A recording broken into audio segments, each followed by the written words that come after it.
जितने भी हैं ये इनऑर्गेनिक बेसिस होते हैं, inorganic basis like NaOH, KOH, ये सभी आपके इनऑर्गेनिक बेसिस है, राइट।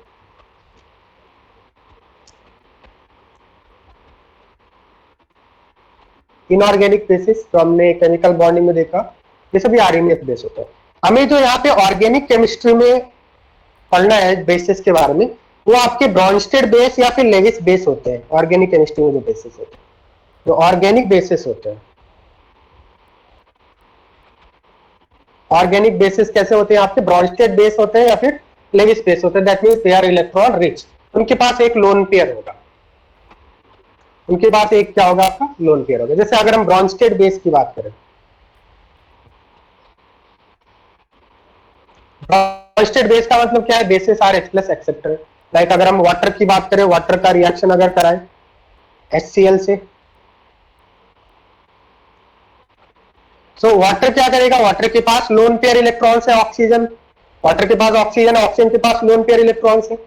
ये क्या करेगा, HCl से H+ एक्सट्रैक्ट कर लेगा, H+ क्या कर लेगा, एक्सेप्ट कर लेगा, और ये H3O+ में कन्वर्ट हो जाएगा। मतलब जो HCl ने H+ लूज किया, ऑक्सीजन ने उसको क्या कर दिया, H+ को H+ के साथ कोऑर्डिनेट बॉन्ड बना लिया, H3O+ बन गया, प्लस Cl- बन जाएगा। तो यहां पे अगर हम देखें वाटर, वाटर कैसा बिहेव कर रहा है आपका, वाटर यहां पे बेस की तरह बिहेव कर रहा है, ठीक है।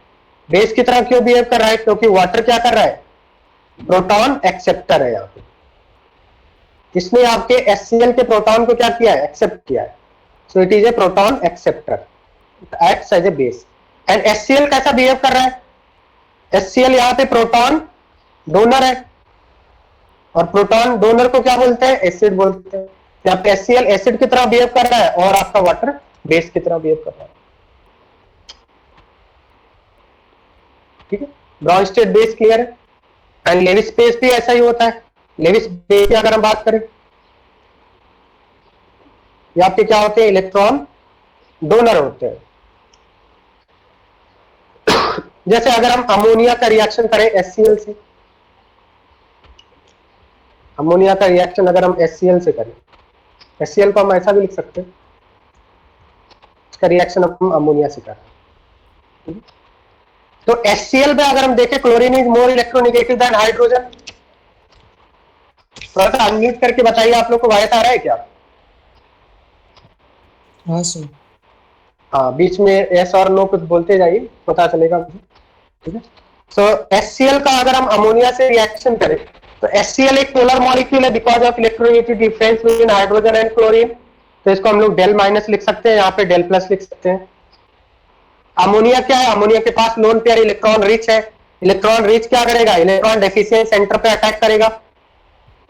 और अमोनिया क्या करेगा, HCl के H+ को क्या कर लेगा, मतलब इलेक्ट्रॉन डोनेट करेगा। एक तरह से अमोनिया इलेक्ट्रॉन डोनेट कर रहा है H+ को, तो इलेक्ट्रॉन डोनेट करेगा HCl से। हम लोग ऐसा समझ सकते हैं, HCl से H+ निकलेगा, फिर अमोनिया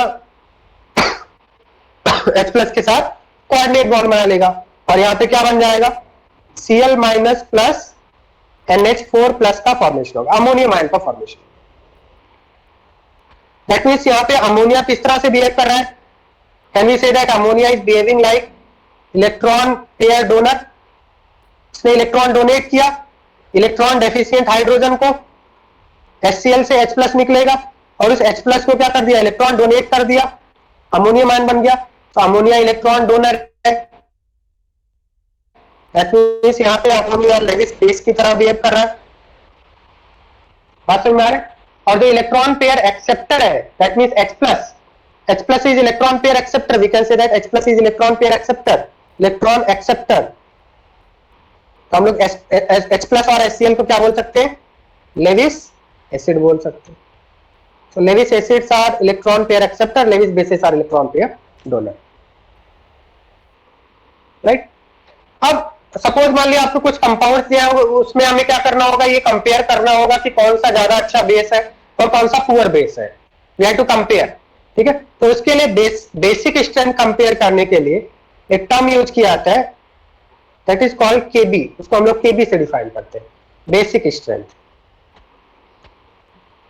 बेसिक स्ट्रेंथ को हम लोग केबी से रिप्रेजेंट करते हैं, राइट। तो सपोज मान लिया अमोनिया है और अमोनिया का रिएक्शन हम वाटर से कर रहे हैं। अमोनिया का रिएक्शन अगर आप वाटर से करेंगे तो क्या बनेगा, अमोनिया वाटर के H प्लस को एक्सेप्ट कर लेगा, अमोनियम आयन बन जाएगा, plus water H plus lose करने के बाद OH माइनस बन जाएगा। सपोज ये आपका रिवर्सिबल रिएक्शन है, तो इसका जो केबी होगा, केबी कैसे डिफाइन करेंगे आप, concentration of product upon concentration of reactant. जिसमें से रिएक्टेंट में आपका जो वाटर है, वाटर सॉल्वेंट है, सॉल्वेंट क्या है, यहाँ पे वाटर एक्सेस में है, तो एक्सेस वाले को आप लोग केबी में ले लेते हैं। तो यहाँ पे बेसिकली केबी का मतलब क्या है, concentration of product upon concentration of reactant. अब क्या हम लोग ऐसा बोल सकते हैं कि more the KB, more the value of Kb, more will B stronger will be base, more will be basic strength. क्या हम लोग ऐसा बोल सकते हैं? क्योंकि अगर यहां पे हम लोग देखें, सपोज मान लिया केबी की वैल्यू ज्यादा है, केबी की वैल्यू ज्यादा कब होगी, जब NH4 प्लस की क्वांटिटी ज्यादा होगी। और NH4 प्लस की क्वांटिटी ज्यादा कब होगी, जब अमोनिया ज्यादा से ज्यादा वाटर से रिएक्ट करेगा, तो ज्यादा से ज्यादा H प्लस को ये अपना क्या करेगा, इलेक्ट्रॉन डोनेट करेगा और maximum formation of NH4 plus करेगा। दैट मीन जब रिएक्टेंट यहाँ पे आपका NH4 न्यूमरेटर की क्वांटिटी इंक्रीज होगी, न्यूमरेटर की वैल्यू इंक्रीज होगी, तो आपका केबी इंक्रीज होगा। और न्यूमरेटर की वैल्यू अगर इंक्रीज हो रही है, दैट मींस ये अच्छा रिएक्शन कर रहा है, अच्छा रिएक्शन करेगा तभी तो ये प्रोडक्ट ज्यादा फॉर्म होगा। बात समझ में आ रहा है? That means KB more the value of Kb more is the basic strength. That means अगर हमें 4 या 5 बेसेस दिए हुए हैं, तो जिस बेस का केबी ज्यादा होगा, जिस बेस की केबी वैल्यू ज्यादा होगी, उसकी बेसिक स्ट्रेंथ अच्छी होगी, मतलब वो एक अच्छा बेस होगा। क्या इतनी बात समझ में आ रहा है आपको? More the value of Kb more will be basic strength और स्ट्रॉन्गर इज द बेस। अब यहां पे एक और यूज होता है pKb. PKb is equal to होता है minus log of Kb, like POH is equal to minus log OH। So अगर हम यहां पे देखें तो इधर माइनस लगा हुआ है, तो पीकेबी और केबी में क्या रिलेशन होगा, यहां माइनस लगा हुआ है। So can we say that more the value of pKb lesser will be Kb. लिख सकते हैं क्या, माइनस लगा हुआ है, more the value of pKb lesser will be Kb means lesser will be basic strength. क्या हम लोग ऐसा बोल सकते हैं? तो कंक्लूजन क्या है, कंक्लूजन में हम लोग ऐसा लिख सकते हैं कि अगर किसी बेस का केबी ज्यादा है तो वो आपका स्ट्रॉन्गर बेस होगा। मोर the value of KB stronger is the base, stronger base है। और अगर किसी बेस का पीकेबी ज्यादा है तो वो आपका क्या होगा, अगर आपका केबी ज्यादा है तो स्ट्रॉन्ग बेस होगा, और अगर केबी पीकेबी ज्यादा है तो आपका क्या होगा, पुअर बेस होगा। क्या हम लोग ऐसा बोल सकते हैं? बताइए, इतनी बात समझ में आ रही? तो बेसिक स्ट्रेंथ को मेजर करने के लिए केबी यूज किया जाता है। लाइक एसिडिक स्ट्रेंथ को मेजर करने के लिए Ka यूज करते हैं, Ka से डिफाइन करते हैं, हम लोग यहाँ पे केबी से डिफाइन करेंगे। अब बेसिकली यहाँ पे अगर हम देखें तो बेसिक स्ट्रेंथ का मतलब क्या है, हम लोग यहाँ पे जो ऑर्गेनिक बेसिस की बात कर रहे हैं, ऑर्गेनिक बेसिस कैसे होते हैं, H प्लस एक्सेप्टर और फिर यहाँ पे ये कैसे होंगे, इलेक्ट्रॉन पेयर डोनर्स होंगे। तो यहाँ पे हम लोग लिख लेते हैं, एक इंपॉर्टेंट पॉइंट लिख लेते हैं, ठीक है, नोट करके, कि organic bases are nitrogenous compounds. Nitrogenous compounds, nitrogenous compounds का मतलब क्या होता है, like nitrogen containing, like CH3, NH2, aniline, pyridine, ये सब बेस होते हैं,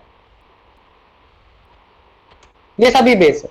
इनको बेस क्यों बोलते हैं, why they are bases, because इन सभी के पास नाइट्रोजन और नाइट्रोजन के पास लोन पेयर है। मतलब ये लोन पेयर क्या किसी H प्लस को डोनेट कर सकते हैं, अगर किसी H प्लस को रिक्वायरमेंट है तो ये अपने लोन पेयर को क्या कर सकते हैं, H प्लस को डोनेट कर सकते हैं। That means all the compounds have lone pairs, they are electron rich compounds. तो इनको लेविस बेस बोल सकते हैं या फिर they are electron donors, electron pair donor, तो लेविस बेस बोल सकते हैं या फिर इनको क्या बोल सकते हैं हम लोग, ब्रॉन्स्टेड बेस बोल सकते हैं, ब्रॉन्स्टेड बेस और लेविस बेस बोल सकते हैं। तो जितने भी ऑर्गेनिक बेसिस होते हैं वो सभी नाइट्रोजनस कंपाउंड होते हैं, means generally they are nitrogen containing compounds, you can see here they are nitrogen containing compound. और मैंने आपको एक और बात बताया था कि जो आपके ऑर्गेनिक एसिड्स होते हैं, organic acids are oxygenous compounds, oxygenous compounds, that means oxygen containing. Nitrogen containing वाले आपके बेस होते हैं, नाइट्रोजन कंटेनिंग वाले बेस होंगे, और oxygen containing compound like benzoic acid,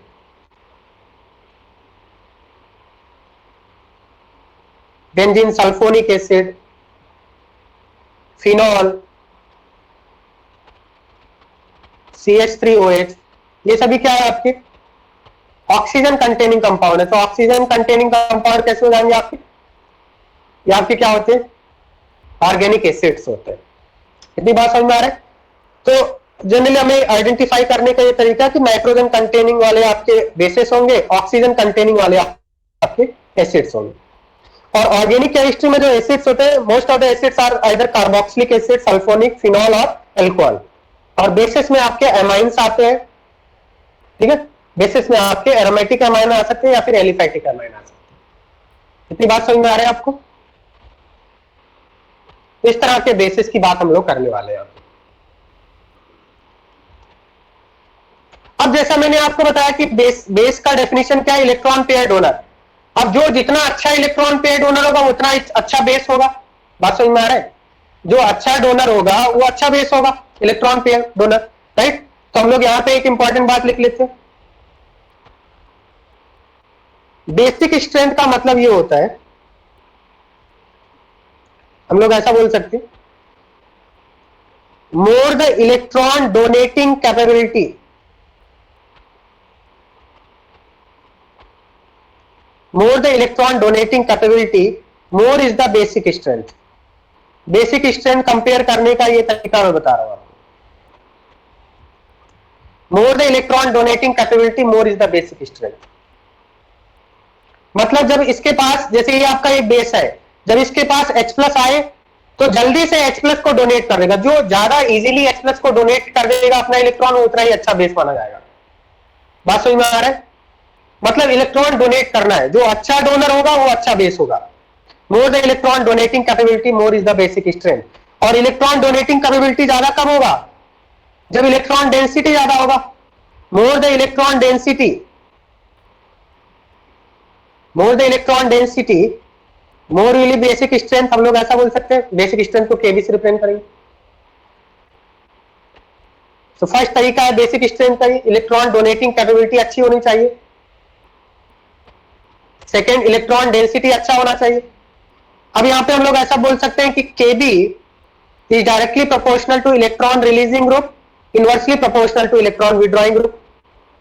क्योंकि इलेक्ट्रॉन रिलीजिंग ग्रुप क्या करेंगे, इलेक्ट्रॉन डेंसिटी इंक्रीज करेंगे, और जब इलेक्ट्रॉन डेंसिटी इंक्रीज हो जाएगी तो उसके डोनेट करने की कैपेबिलिटी भी अच्छी होगी।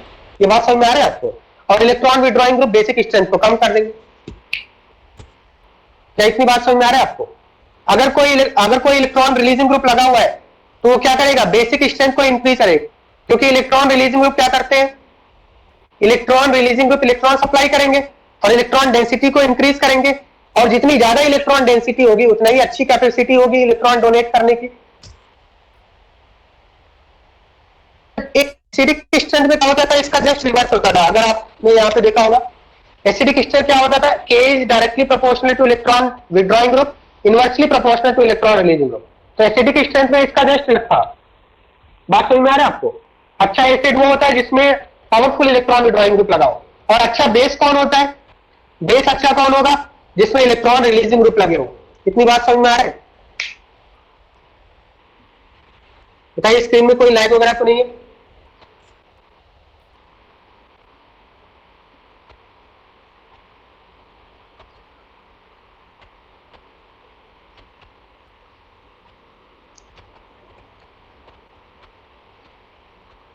अब यहां पे देखिए एक इंपॉर्टेंट बात यहां पे लिख लेते हैं कि जो केबी होता है, Kb decreases as we move. Kb decreases as we move left to right in periodic table. Kb decreases as we move left to right in periodic table. Okay और हम लोग ऐसा बोल सकते हैं कि Kb decreases along period, right. So left to right basically होता क्या है, जब हम लोग लेफ्ट टू राइट मूव करेंगे तो इलेक्ट्रोनेगेटिविटी इंक्रीज होगा. लेफ्ट टू राइट मूव करने पे इलेक्ट्रोनेगेटिविटी इंक्रीज होगा, और अगर इलेक्ट्रोनेगेटिविटी इंक्रीज होगा तो उससे क्या होगा, tendency to donate electron pair, tendency to donate electron pair, tendency to donate electron pair वो डिक्रीज होगा, क्योंकि मोर इलेक्ट्रोनेगेटिव एटम क्या होते हैं, इलेक्ट्रॉन नहीं डोनेट करना चाहते हैं. So left to right electronegativity बढ़ता है, tendency to donate electron pair decrease होगा, सो बेसिक स्ट्रेंथ भी डिक्रीज होगा. जैसे हम लोग एग्जांपल देख लेते हैं, CH2 minus, NH2 minus, OH minus and F minus. क्या आप बता सकते हैं इनमें से सबसे अच्छा बेस कौन है? तो बेस का मतलब क्या है, इन सभी को अपने लोन पेयर को किसको डोनेट करना है, लोन पेयर किसको डोनेट करना है, हाइड्रोजन को डोनेट करना है, H+ को डोनेट करना है. सबसे इजीली जो H+ को डोनेट कर पाएगा, जिसकी डोनेटिंग कैपेबिलिटी जितना अच्छी होगी वो उतना ही अच्छा बेस होगा. हमें पता है फ्लोरीन मोर इलेक्ट्रोनेगेटिव होता है, और मोर इलेक्ट्रोनेगेटिव एटम अपने इलेक्ट्रॉन को डोनेट नहीं करना चाहता है. कार्बन लेस इलेक्ट्रोनेगेटिव है, ये लेस इलेक्ट्रोनेगेटिव है, तो ये क्या होगा, बेटर डोनर होगा. फ्लोरीन मोर इलेक्ट्रोनेगेटिव है तो ये पुअर डोनर होगा. तो Kb का ऑर्डर क्या हो जाएगा, ये हो जाएगा. डोनेट किसको करना है, H+ को, प्रोटॉन को डोनेट करना है, इलेक्ट्रॉन डेफिशिएंट स्पीसीज को डोनेट करना है. क्या इतनी बात समझ में आ रहा है आपको? बेसिक स्ट्रेंथ का मतलब क्या है, H+ को इलेक्ट्रॉन डोनेट करने की कैपेबिलिटी, राइट. नेक्स्ट अगर हम देखें तो ये तो आपका हो गया along the period basic strength decrease होता है. सेकंड हम लोग देख लेंगे कि अगर हम बेसिक स्ट्रेंथ की बात करें, basic strength decreases down the group, down the group basic strength decrease होता है. ठीक है, अलोंग पीरियड भी डिक्रीज होता है और डाउन द ग्रुप भी आपका डिक्रीज होता है. ठीक है, क्यों डिक्रीज होता है? जैसे अगर हम बात करें F minus, Cl minus, Br minus, I minus, इनमें अगर हम बेसिक स्ट्रेंथ की बात करें तो I माइनस सबसे पुअर बेस है, Br माइनस, फिर आपका Cl माइनस, F माइनस. अब आप बोलेंगे सर फ्लोरीन तो मोर इलेक्ट्रोनेगेटिव है, तो मैंने कई बार आपको बताया कि जब हम लोग पीरियड में रहते हैं तो इलेक्ट्रोनेगेटिविटी देखते हैं, ग्रुप में इलेक्ट्रोनेगेटिविटी नहीं देखते हैं, ग्रुप में साइज देखते हैं. ग्रुप में क्या देखते हैं, टॉप टू बॉटम साइज देखते हैं. अब यहाँ पे साइज डिसाइडिंग फैक्टर होगा, इलेक्ट्रोनेगेटिविटी नहीं होगा. तो F minus, Cl minus, Br minus, I minus में जैसा मैंने बताया basic strength top to bottom decrease होता है. मतलब I माइनस एक पुअर बेस है. क्यों? क्योंकि अगर हम देखें ये F माइनस हो गया, Cl माइनस साइज बढ़ रही है, ये Br माइनस हो गया और साइज बढ़ गई, और I माइनस साइज और बढ़ गई. सभी के ऊपर 1 यूनिट का नेगेटिव चार्ज है. यहाँ पे 1 यूनिट का नेगेटिव चार्ज F माइनस पे स्मॉल सरफेस एरिया पे ऊपर डिस्ट्रीब्यूटेड है, और यहाँ पे 1 यूनिट का negative charge large surface area पे डिस्ट्रीब्यूटेड है. तो मुझे बताइए यहाँ पे इलेक्ट्रॉन डेंसिटी किधर ज्यादा होगा, डेंसिटी, इलेक्ट्रॉन डेंसिटी किधर ज्यादा, यहाँ पे आपका स्मॉल सरफेस एरिया पे है, तो इसका मतलब यहाँ पे हाई इलेक्ट्रॉन डेंसिटी होगा.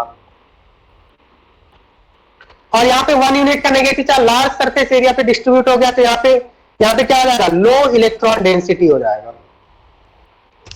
अच्छा, बेसिक स्ट्रेंथ का मतलब ये होता है कि अगर किसी एटम के ऊपर इलेक्ट्रॉन एक ही जगह पे कंसेंट्रेटेड है, स्मॉल सरफेस एरिया पे कंसेंट्रेटेड है, हाई इलेक्ट्रॉन डेंसिटी है, तो वो अच्छा बेस होगा. बात समझ में आ रहा है? क्योंकि यहाँ पे आपका डेंसिटी ज्यादा है, स्मॉल सरफेस एरिया पे डिस्ट्रीब्यूटेड है, तो एक पर्टिकुलर एरिया में कंसेंट्रेटेड है, तो अच्छा बेस होगा. H+ को डोनेट करने में इजी होगा इसको. और यहाँ पे H+ जब आएगा तो यहाँ पे लार्ज सरफेस एरिया पे डिस्ट्रीब्यूट हो गया, तो H+ को उतना इफेक्टिवली इलेक्ट्रॉन नहीं मिल पाएगा. बात समझ में आ रहा है क्या बोल रहा हूं मैं? तो जब negative charge large surface area पे डिस्ट्रीब्यूट हो गया तो उतना अच्छे से H+ को इलेक्ट्रॉन नहीं मिल पाएगा, क्योंकि वो तो एकदम डिस्पर्स हो चुका है. उतना इफेक्टिवली ये H+ के इलेक्ट्रॉन डेफिशिएंसी को कम नहीं कर पाएगा। तो साइज बढ़ता है तो चार्ज डिस्ट्रीब्यूट हो जाता है, डिस्पर्स हो जाता है। तो जितना ही ज्यादा कंसेंट्रेटेड होगा स्मॉल सरफेस एरिया पे, अगर चार्ज कंसेंट्रेटेड हो, अच्छा बेस माना जाएगा।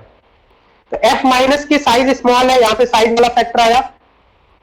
तो F- में फ्लोरीन की साइज स्मॉल है, इलेक्ट्रॉन डेंसिटी ज्यादा है, तो ज्यादा इजीली डोनेट कर पाएगा।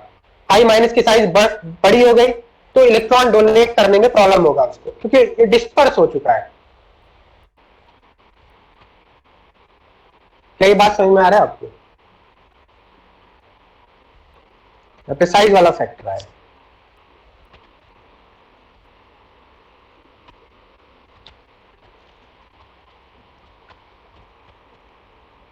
अब हम लोग यहां पे देख लेते हैं एलिफैटिक बेसिस के बारे में। एलिफैटिक बेसिस की हम लोग बेसिक स्ट्रेंथ कंपेयर करेंगे। क्या हम लोग ऐसा बोल सकते हैं basic strength is directly proportional to plus I और इलेक्ट्रॉन रिलीजिंग ग्रुप? ठीक है, ऐसा बोल सकते हैं हम लोग। जैसे अगर आपसे पूछा जाए 3 degree amine, 2 degree amine and 1 degree amine and ammonia में सबसे अच्छा बेस कौन होगा, केबी का ऑर्डर बताना। 3 डिग्री एमाइन का मतलब हम लोग ऐसा मान सकते हैं CH3N CH3 CH3, ये 3 डिग्री एमाइन है। 2 degree amine CH3NH2 1 degree amine and ammonia. इन सब में आपको बेसिक स्ट्रेंथ का ऑर्डर बताना है। ये 3 डिग्री है, this is 2 degree, this is 1 degree, this is ammonia. ठीक है, अगर हम 3 डिग्री में देखें तो CH3 का कौन सा इफेक्ट होता है, प्लस आई इलेक्ट्रॉन रिलीज करता है। यहाँ पे 3 साइड से इलेक्ट्रॉन रिलीज हो रहा है, इधर 2 साइड से इलेक्ट्रॉन रिलीज हो रहा है, यहाँ पे 1 साइड से इलेक्ट्रॉन रिलीज हो रहा है। और हमें पता है जितने ज्यादा इलेक्ट्रॉन डेंसिटी होगा उतना ही अच्छा डोनर होगा। इलेक्ट्रॉन डेंसिटी अच्छी है तो उसको इलेक्ट्रॉन डोनेट करने में हेल्प होगा। तो सबसे अच्छा इसमें बेसिक स्ट्रेंथ किसका है, 3 degree then 2 degree then 1 degree then ammonia. क्या इतनी बात समझ में आ रहा है आपको? अब यहाँ पे आर की जगह पे कुछ भी हो सकता है। अगर आर की जगह पे इथाइल होता तो भी ऑर्डर सेम ही आता है। बात समझ में आ रहा है आपको? या फिर प्रोपाइल होता तो भी आपका ऑर्डर सेम आता है। हेलो, ऐसा आ रहा है क्या? वॉइस आ रहा है क्या? आप अनम्यूट करके रिस्पॉन्ड कीजिए, कोई एक स्टूडेंट। आप बीच बीच में आप रिस्पॉन्ड कीजिए ना, यस और नो कुछ तो बोलेंगे आप। ठीक है, तो CH3 है या फिर C2H5 हो जाए, ऑर्डर यही आएगा। क्या इतनी बात समझ में आ रहा है? क्योंकि यहाँ पे प्लस साइज ज्यादा हो रहा है, इलेक्ट्रॉन डेंसिटी बढ़ जाएगा नाइट्रोजन के पास, तो इस नाइट्रोजन को H+ को इलेक्ट्रॉन डोनेट करने में ज्यादा इजी होगा, क्योंकि यहाँ पे डेंसिटी बढ़ गई है ना। ठीक है, अब ये जो ऑर्डर है ना, ये ऑर्डर हम लोग गैसियस मीडियम में बोल रहे हैं। गैसियस मीडियम और नॉन पोलर सॉल्वेंट के लिए बोल रहे हैं। नॉन पोलर अप्रोटिक सॉल्वेंट, मतलब गैसियस मीडियम में ये ऑर्डर होता है 3 degree then 2 degree then 1 degree then ammonia based on plus I. Gaseous medium में। एक्वस मीडियम में मतलब अगर वाटर में, अगर इन सभी को वाटर में डिसॉल्व कर दिया तो ऑर्डर चेंज हो जाता है। क्या होता है ऑर्डर, क्यों होता है, वो हम लोग डिस्कस करेंगे। अभी जो हम लोग ऑर्डर देख रहे हैं 3:1 अमोनिया, ये कहां पे होता है, गैसियस मीडियम में होता है या फिर नॉन पोलर सॉल्वेंट में होता है। नॉन पोलर सॉल्वेंट कौन होते हैं, जैसे वाटर एक पोलर सॉल्वेंट होता है जिसमें इलेक्ट्रोनेगेटिव डिफरेंस है। नॉन पोलर सॉल्वेंट का मतलब like benzene, benzene is a non polar solvent. ठीक है, तो नॉन पोलर अप्रोटिक का मतलब जिसके पास एसिडिक प्रोटॉन ना हो उसको अप्रोटिक बोलते हैं। जैसे एसीटोन, एसीटोन एक अप्रोटिक सॉल्वेंट है। वाटर एक प्रोटिक सॉल्वेंट है क्योंकि वाटर में एसिडिक प्रोटॉन है, मोर इलेक्ट्रोनेगेटिव एटम ऑक्सीजन से अटैच है प्रोटॉन। तो इसको हम लोग वाटर को क्या बोलेंगे, प्रोटिक सॉल्वेंट बोलेंगे, एसीटोन को अप्रोटिक सॉल्वेंट बोलेंगे। दोनों ही लिक्विड होते हैं रूम टेम्परेचर पे। क्या इतनी बात समझ में आ रहा है आपको? बताइए ऐसा और नो, अनम्यूट करके बताइए जल्दी से। तो इसका मतलब यहां पे जो मैंने ऑर्डर लिखा है 3:1 अमोनिया, ये आपका क्या किसी भी मीडियम में ऐसा ऑर्डर होगा? नहीं। कब होगा? गैसियस मीडियम में एंड नॉन पोलर सॉल्वेंट में ऑर्डर होगा। पोलर सॉल्वेंट लाइक वाटर में ऑर्डर क्या होगा वो हम लोग थोड़ी देर में देखने वाले हैं। अभी इतनी बात समझ में आ गया आपको?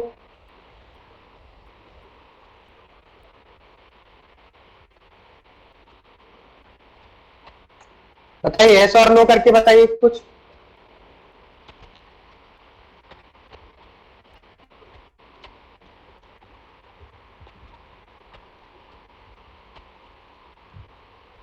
नेक्स्ट पॉइंट है, सपोज मान लिया इस तरह से R CH2 CH2 NH2 R CH2 CH double bond NH R CH double bond CH NH2 and R C triple bond N। इनमें अगर बेसिक स्ट्रेंथ कंपेयर करना है, मैंने ये ऑर्डर में लिखा है 1 2 3 4, तो बताइए ऑर्डर क्या होगा? Can you tell me the order? तो बेसिकली होता है कि basic strength also depends on KB also depends on hybridisation of atom, hybridisation of amines, हम लोग बोल सकते हैं हाइब्रिडाइजेशन ऑफ, क्योंकि यहां पे एमाइंस की बात करें, हाइब्रिडाइजेशन ऑफ एमाइंस।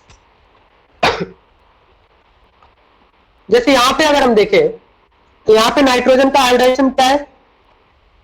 sp3 है। इधर नाइट्रोजन का हाइब्रिडाइजेशन क्या है? नंबर ऑफ सिग्मा बॉन्ड 2 है, 3 है, sp2 है। यहां पे जो नाइट्रोजन का हाइब्रिडाइजेशन क्या है? ये नाइट्रोजन का लोन पेयर क्या डीलोकलाइज है या नहीं? और मैंने बताया था अगर कोई लोन पेयर डीलोकलाइज होता है तो उसको हाइब्रिडेशन काउंट नहीं करते हैं। तो इसका मतलब यहां पे लोन पेयर को हाइब्रिडेशन काउंट नहीं करेंगे, क्योंकि अल्टीमेटली वो क्या हो जाएगा, इस तरह से बन जाएगा। वो नाइट्रोजन का लोन पेयर उसके पास है ही नहीं, एक्चुअल में कार्बन के पास चला जाएगा। तो sp2 और sp2 में भी दो कैटेगरी बन गया।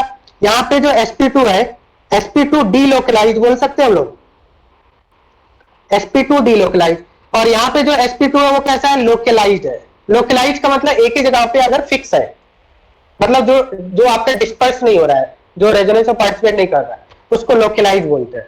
और जो रेजोनेंस में पार्टिसिपेट कर गया उसको डीलोकलाइज बोलते हैं। जो एक से दूसरे एटम पे आपका इलेक्ट्रॉन डेंसिटी अगर शिफ्ट हो रहा है तो उसको डीलोकलाइज बोलते हैं।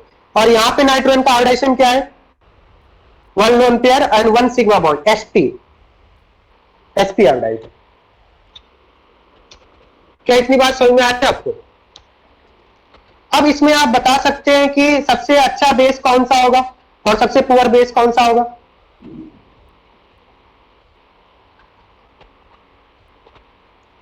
देखिए यहां पे जो कार्बन है ये डबल बॉन्डेड कार्बन है। डबल बॉन्डेड कार्बन क्या करता है? अच्छा देखो, अगर इनमें से देखो sp3 sp2 और sp में सबसे अच्छा बेस कौन सा होगा? sp3 nitrogen, then sp2 nitrogen, then sp nitrogen. क्या इतनी बात समझ में आ रहा है आपको? अनम्यूट करके बताओ, क्यों नहीं अनम्यूट कर रहे हो आप लोग?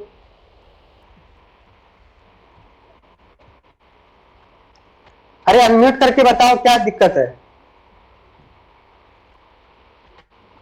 हेलो,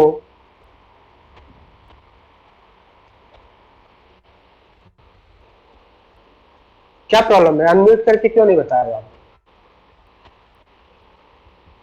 मुझे पता ही नहीं चलेगा ना कि आप लोग क्या कर रहे हो, समझ में आ रहा है या नहीं आ रहा है।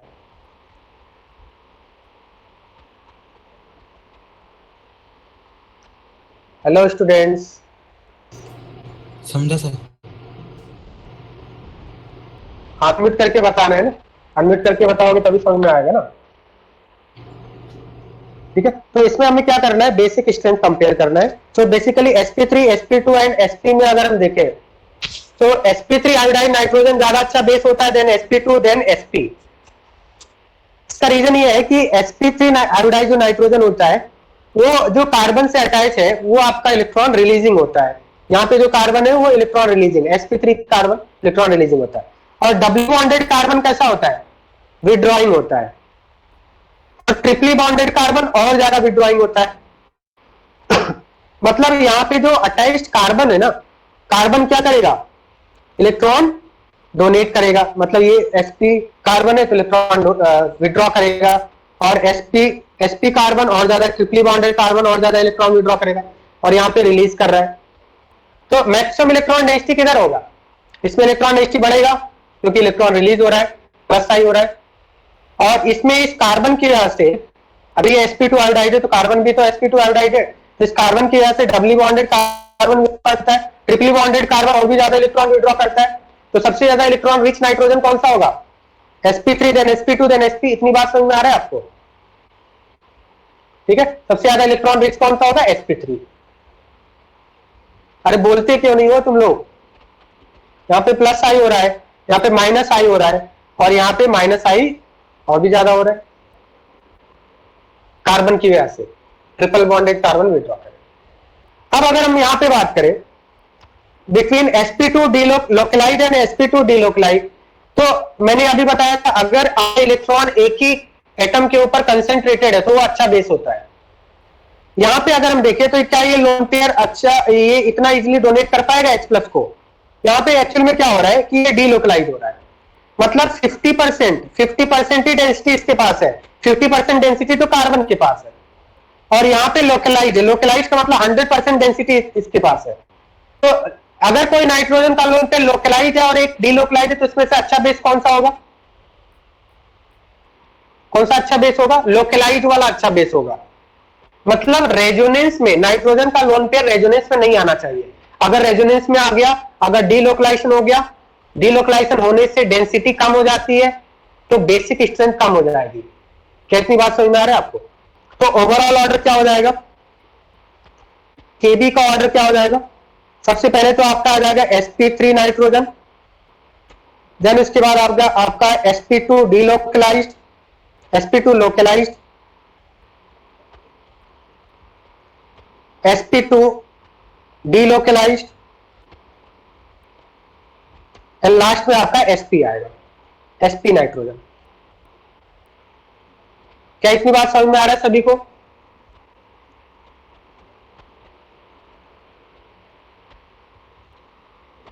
तो लोकलाइट और डीलोकलाइट में लोकलाइट वाला हमेशा अच्छा बेस होता है, डीलोकलाइट वाला पुअर बेस होता है।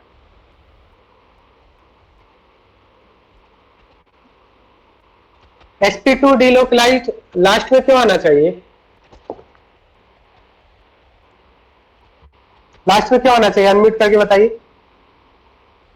नहीं, उसमें हाइब्रिडाइजेशन पे भी इफेक्ट पड़ता है ना, ठीक है, काइनेस हाइब्रिडाइजेशन से भी इफेक्ट पड़ता है, क्योंकि यहाँ पे देखो ट्रिपली बॉन्डेड आपका विड्रॉ कर रहा है, और यहाँ पे क्या हो रहा है, इधर आपका एक तरह से sp2 कार्बन विड्रॉ कर रहा है, तो ट्रिपली बॉन्डेड वाला आपका ज्यादा विड्रॉ करता है, तो ये विड्रॉइंग इफेक्ट भी तो लग रहा है, नाइट्रोजन से विड्रॉ कर रहा है माइनस आई से, ठीक है।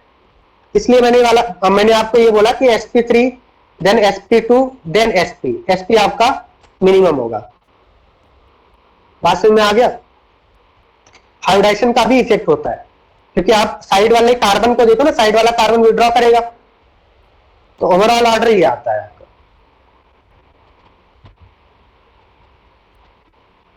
बात समझ में आया क्या?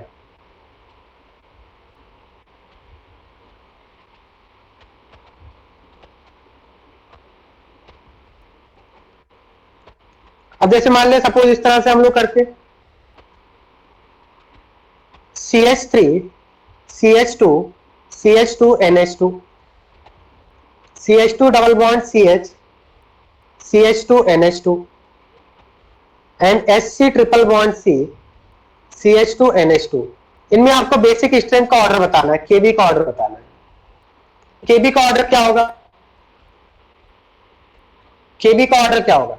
तो यहां पे अगर हम देखें फर्स्ट वाले में ये एक तरह से आर ग्रुप लगा हुआ है और आर ग्रुप प्लस आई करता है, सेकेंड वाले में डबल बॉन्ड लगा हुआ है, डबल बॉन्ड माइनस आई करता है, थर्ड वाले में ट्रिपल बॉन्ड लगा है, ट्रिपल बॉन्ड और भी ज्यादा माइनस आई करता है, इलेक्ट्रॉन विड्रॉ करता है। तो इसमें मैंने आपको बताया था केबी क्या होता है, inversely proportional to electron withdrawing group and directly proportional to electron releasing group. तो इसके अकॉर्डिंग आपका ऑर्डर क्या होना चाहिए केबी का? केबी का ऑर्डर क्या होना चाहिए? First then second then third. इतनी बात समझ में आ रही है? तो विड्रॉइंग ग्रुप अगर लगा हुआ है तो केबी बेसिक स्ट्रेंथ कम हो जाएगी। बात समझ में आ रहा है आपको? एल्काइल ग्रुप sp3 वाले इलेक्ट्रॉन रिलीज करते हैं, double bonded triple bonded withdraw करते हैं। क्लियर है?